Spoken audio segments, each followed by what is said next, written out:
আসসালামু আলাইকুম। আপনারা সবাই কেমন আছেন? ফিরে এলাম আমার চ্যানেলে সাবরিনাস ব্লগ। আজকে বানাতে চাচ্ছি আমি ভেন্ডি দিয়ে চিংড়ি মাছ। আশা করি আপনাদের সবাই ভালো লাগবে।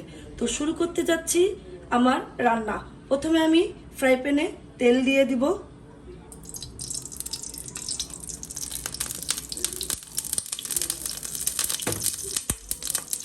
এরপর আমি সামান্য কিছু পেঁয়াজ অ্যাড করে দেব।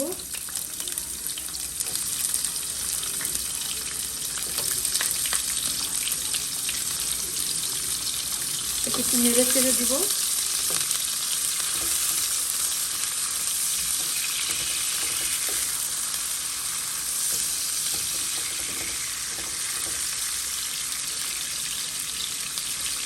আমি পেঁয়াজের মধ্যে চিংড়ি মাছগুলো দিয়ে একটু ভাজা ভাজা করে নেব। অনেকে আবার চিংড়ি মাছ আগেও ভেজে রাখে, তো আমি এর মধ্যে দিয়ে চিংড়ি মাছটাকে একটু ভাজা ভাজা করব, যাতে মাছের কোনো স্মেল না থাকে, ব্যাড স্মেল। আমি চিংড়ি মাছ অ্যাড করে দিলাম।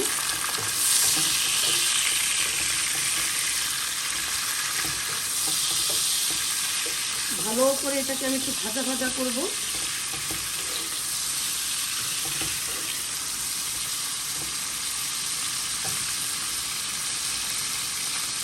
সাথে আমি অ্যাড করব সামান্য একটু হলুদের গুঁড়া,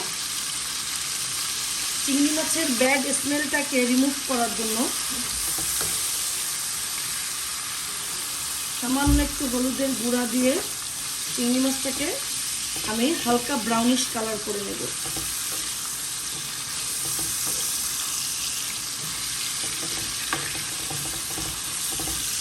একটু পরপর নাড়া দেব, কারণ পেঁয়াজটা একটু কাঁচা রেখেছি। পেঁয়াজটা যদি আমি বেশি লাল করে ফেলি তাহলে আমার চিংড়ি মাছটার ভাজাটা হবে না। পেঁয়াজটা একটু কাঁচা থাকতে আমি মাছটা দিয়ে ফেলবো। আর যদি আমি আগে চিংড়ি মাছ ভেজে ফেলি তাহলে আপনি পেঁয়াজটা ব্রাউন কালার করে আপনি চিংড়ি মাছটা দিতে পারেন। যেহেতু আমি চিংড়ি মাছটা আগে ভাজি নাই, তাই পেঁয়াজটা একটু কাঁচা কাঁচা ছিল, তার মধ্যে আমি চিংড়ি মাছটা অ্যাড করে আমি এটাকে একটু ভাজা ভাজা করে নিচ্ছি। চিংড়ি মাছটা ভাজা ভাজা হলে এটার যে একটা ব্যাড স্মেল সেটা চলে যাবে।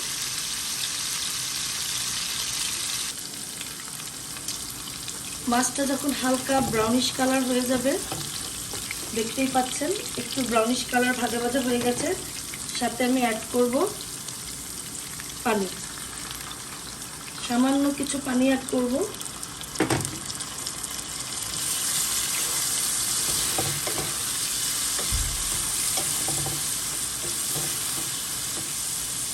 পানি অ্যাড করার পর আমি একে একে সব মশলা দিয়ে দেব। লবণ দেব পরিমাণ মতো, আপনার স্বাদ অনুযায়ী আপনি লবণ দেবেন। এরপর দেব সামান্য কিছু জিরার গুঁড়ি।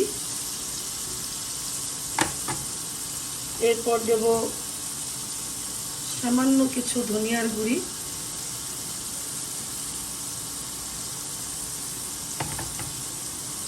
এরপর দেব একদম স্লাইড মরিচের গুঁড়ি।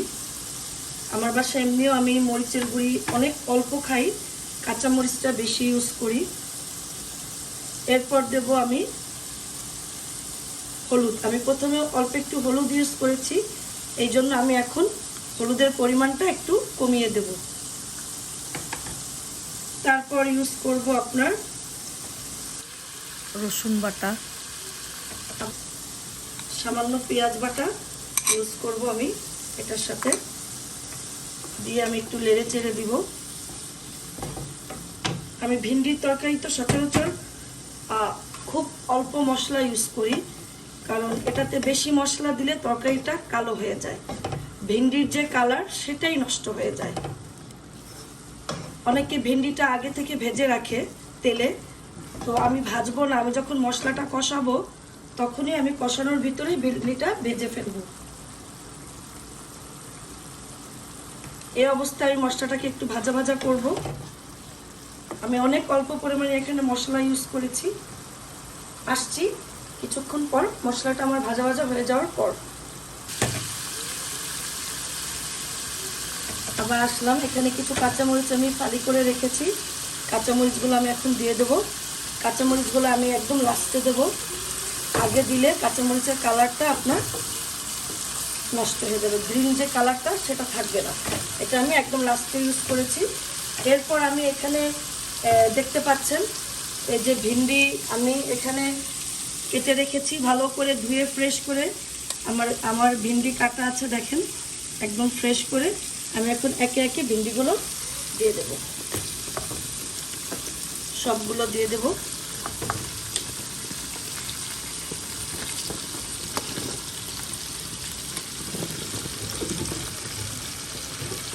একে একে সবগুলো দিয়ে দিলাম। এরপর একটু নেড়ে চেড়ে দিব।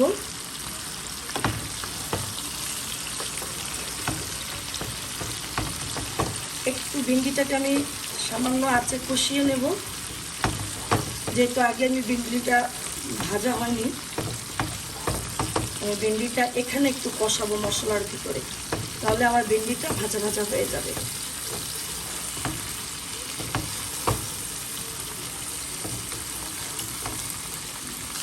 দেখুন আমার ভেন্ডিটা কষানো হয়ে গেছে, আমার ভেন্ডিটা একদম সবুজ কালার হয়েছে। এটা যদি আমি আগে ভেজে ফেলতাম না, তো ভেন্ডিটা একদম কালো কালো হয়ে যেত। আমি যখন মশলাতে দিতাম এরকম গ্রিন কালার থাকতো না। এখন আমার ভেন্ডিটাও ভাজা হলো, মশলাটাও কষানো হলো। দেখেন পুরো গ্রিন কালার রয়েছে আমার ভেন্ডি, কোথাও ভেন্ডির কোনো কালো অংশ নেই, দেখতেই পাচ্ছেন আপনারা। তো এটার সাথে আমি সামান্য পানি অ্যাড করে এটাকে আমি অল্প কিছুক্ষণের জন্য রান্না করব। বেশিক্ষণ সিদ্ধ হলে আমি এটাকে নামিয়ে ফেলব। আমি একটু পানি অ্যাড করেছি।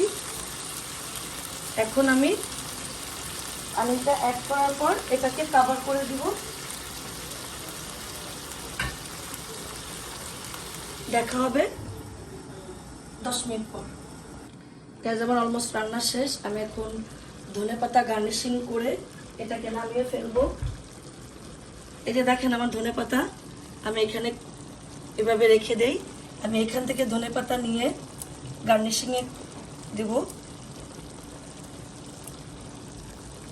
দেখেন গাইস, এখন আমি গার্নিশিং দিয়ে দেব সামান্য কিছু ধনেপাতা।